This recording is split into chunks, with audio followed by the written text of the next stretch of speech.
In this quick video, I'll show you how to buy monkeys on Uniswap step by step. So the first step is to go to app.uniswap.org, then connect your wallet. Make sure that you're using Ethereum network, and then go to coinmarketcap.com. On the search bar, type down monkeys token or monkeys, and then scroll down. You will see here the contract address. Just click here to copy the contract address, and then go to app.uniswap.org again. Click here and paste the others here. Click here, and select a token you want to swap. For example, Ethereum. And for example, I want to swap one Ethereum, and then I will receive this amount of monkeys token. Then once you have typed on the amount of token or Ethereum you want to swap, just click here, and a confirmation from MetaMask will pop up.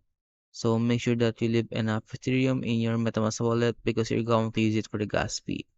Then once you wait for the gas fee, wait for the transaction to be completed, and then just go back to your MetaMask wallet once the transaction has been completed. And in order to see the market token, scroll down, click import tokens, click custom token, and then go back to coinmarketcap.com again. Just copy the contract address and paste it here, and click add custom token, click import tokens, and now you will be able to see your balance here. And if you have any questions about how to buy monkeys on Uniswap, leave a comment below.